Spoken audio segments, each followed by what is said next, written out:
సరిహద్దుల్లో విధులు నిర్వర్తిస్తూనే ఓ బీఎస్ఎఫ్ జవాన్ ప్రభుత్వ ఉపాధ్యాయురాలుగా ఎంపికై అద్భుత విజయాన్ని సాధించారు. ఇటీవల ఏపీ ప్రభుత్వం నిర్వహించిన మెగా డిఎస్సీలో చిత్తూరు జిల్లా గుడుగుమానుపల్లెకు చెందిన రోజా 83.16 మార్కులతో ఉత్తీర్ణత సాధించారు. ప్రస్తుతం ఆమె జమ్మూ కశ్మీర్లో బీఎస్ఎఫ్ జవాన్ గా విధులు నిర్వర్తిస్తున్నారు.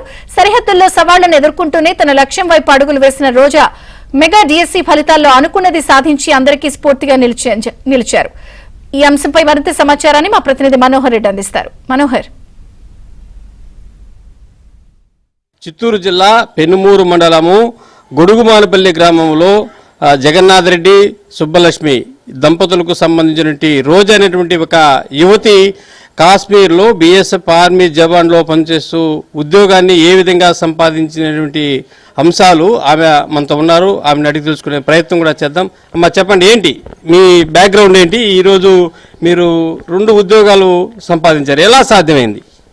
నాది 2018లో డిఎడ్ కంప్లీట్ అయింది. డిఎడ్ కంప్లీట్ అయిన వెంటనే డిఎస్సి చంద్రబాబు నాయుడు గారి ప్రభుత్వంలోనే డిఎస్సి ఇచ్చారు. అప్పుడు అప్పుడే కంప్లీట్ అవ్వడం వల్ల సరిగా ప్రిపరేషన్ లేకపోవడం వల్ల అప్పుడు మిస్ అయింది. దాని తర్వాత అదే ప్రిపరేషన్లో కొనసాగడం వల్ల డిఎస్సి ప్రిపేర్ అవుతున్న క్రమంలోనే 2022 ఎస్ఎస్సి జీడీ నోటిఫికేషన్ విడుదలైంది.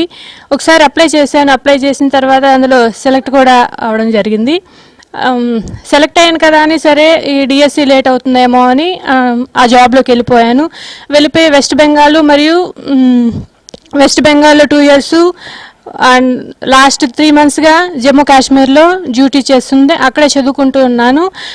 మన కూటమి ప్రభుత్వం వచ్చిన తర్వాత డిఎస్సి నోటిఫికేషన్ విడుదల చేయడం జరిగింది. చాలా హ్యాపీగా అనిపించింది. అలా ముందుగానే ప్రిపేర్ అవుతున్నాను కాబట్టి ఈ డిఎస్సి వచ్చిన తర్వాత హాలిడేస్ తీసుకొని ఇంకొంచెం ప్రిపేర్ అయ్యాను. ఎగ్జామ్ రాశాను. అలాగే మంచి మార్కులే వచ్చాయి. మన చిత్తూరు జిల్లాలో 153వ ర్యాంకుతో మంచి మార్కులతో స్కోర్ సాధించడం చాలా సంతోషంగా ఉంది. దీనికి కారణమైన మన నోటిఫికేషన్ విడుదల చేసిన మన ప్రభుత్వానికి మరియు నాతోటి వెన్నంటూ నడిపించిన మా కుటుంబ సభ్యులకి ధన్యవాదాలు. జై. అంటే 2018లో ఇద్దరు, అంటే మీ అక్క మీరు ఇద్దరు కూడా డిఎస్సికి ప్రిపేర్ అయ్యి ఎగ్జామ్ రాసిన నేపథ్యంలో మీ అక్క మాత్రం సెలెక్ట్ అయ్యింది, మీరు మిస్ అయ్యారు. అది ఎలా మిస్ అయ్యారు? ఆ మిస్ అయిన తర్వాత మళ్ళీ బిఎస్ఎఫ్ ఉద్యోగానికి ఏ విధంగా మీరు సెలెక్ట్ అయ్యారు? అంటే టీచరే కావాలనే ఒక పట్టుదల ఎందుకు మీకు కలిగింది? మా అక్క లాంగ్ టర్మ్ ప్రిపరేషన్ వల్ల, మా అక్క ఆల్రెడీ నాకంటే 2 years ముందే డిఎడ్ చేయడం వల్ల, లాంగ్ టర్మ్ ప్రిపరేషన్ వల్ల మా అక్కకు చాలా కష్టపడడం వల్ల మా అక్కకు వచ్చింది. నా డిఎడ్ కంప్లీట్ అయ్యి నా ప్రిపరేషన్ సరిగా లేకపోవడం వల్ల లాస్ట్ టైం మిస్ అయింది. కానీ దాని తర్వాత ఎలాగైనా ఈ డిఎస్సి వచ్చిన తర్వాత ఎలాగైనా సాధించాలనే దీంతో డ్యూటీల తర్వాత ఉన్న తీరిక సమయాల్లో కూడా చదువుకొని ఈ జాబ్ వచ్చింది. అంటే మీరు డిఎస్సి టార్గెట్ పెట్టుకొని డిఎస్సి వదిలేసి ఆ ఫీల్డ్లోకి ఎందుకు వెళ్ళారు? బిఎస్ఎఫ్ ఫీల్డ్లోకి ఎందుకు వెళ్ళారు? ఏంటి కారణం? ఏంటి కారణం అంటే ఈ నోటిఫికేషన్ వస్తూ చాలా లేట్ అవుతుంది.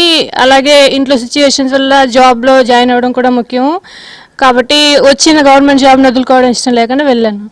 అంటే మహిళలు జవాన్ అంటే జెంట్సే ఎక్కువగా, అంటే బార్డర్లో అందులోనూ చాలా నిత్యం కూడా దేశం కోసం పోరాటం మనం చూస్తున్నాము. ప్రాణాలు కూడా పోయేటువంటి పరిస్థితుల్లో ఒక మహిళగా మీరు ఆ జాబ్ను ఎంచుకోవడం ఎట్లా చూస్తారు? నాకు చాలా గర్వంగానే ఉంది. ఫస్ట్లో వెళ్ళినప్పుడు నాకు ఏం తెలియలేదు ఆర్మీ అంటే ఎలా ఉంటుంది, ఏమి అప్లికేషన్ వేసాను, జాబ్ వచ్చింది, తెలియలేదు ఎలా ఉంటుందో అని. అక్కడికి వెళ్ళిన తర్వాత సిచ్యువేషన్స్ తెలిసింది. మన దేశంలో ఉన్న వాళ్ళు ఎంత కష్టపడుతున్నారో, అక్కడికి వెళ్ళి మనం ఇక్కడుండి ఎంత హాయిగా బతుకుతున్నాం, అక్కడికి వెళ్ళిన తర్వాత ఎలాంటి సిచ్యువేషన్స్ ఉన్నాయి, సరిగా ఫుడ్ టైంకి ఉండదు, సరిగా పడుకోవడానికి బెడ్ ఉండదు. అలాంటి సిచ్యువేషన్లు అక్కడ చాలా కష్టంగానే ఉంటుంది. అంటే మీరు ఈ టీచర్ పోస్ట్నే కొట్టాలని ఎందుకు టార్గెట్ పెట్టుకున్నారు? అంటే ఇప్పుడు ఒక ఉద్యోగం వచ్చింది కదా ఆర్మీలో, మరి దాంట్లోనే సెటిల్ అయ్యి ఉండొచ్చు కదా? అందులో సెటిల్ అవ్వడం అంటే జాబ్ వచ్చిందని వెళ్ళాను, అందులో సెటిల్ అంటే లైఫ్ లాంగ్ అక్కడ చాలా కష్టం, అమ్మాయిలు కష్టం అని నేను దీనికి ప్రిపేర్ అయ్యాను. ఒక జవాన్గా ఉండడం అబ్బాయికే కష్టంగా ఉంటుంది. అక్కడ అమ్మాయి ఒక 20 years వరకు చేయొచ్చు, బట్ ఎక్కువ యూస్ అయితే చేయలేరని దీన్ని ప్రిపేర్ అయ్యి దీనికి వచ్చాను. అంటే మీరు ఆడ ఈ ఆర్మీ జవాన్ ఉద్యోగం చేసేప్పుడు ఏమైనా కష్ట నష్టాలు ఇబ్బందులు మీకు ఒకవేళ ఏమైనా ఇబ్బంది అనిపించిందా? ఇబ్బంది అలా ఏం లేదు. ఇంకా ఆర్మీ అంటేనే అది తెలిసిందే మనందరికి ఎలా ఉంటుందో సిచ్యువేషన్స్ అక్కడ.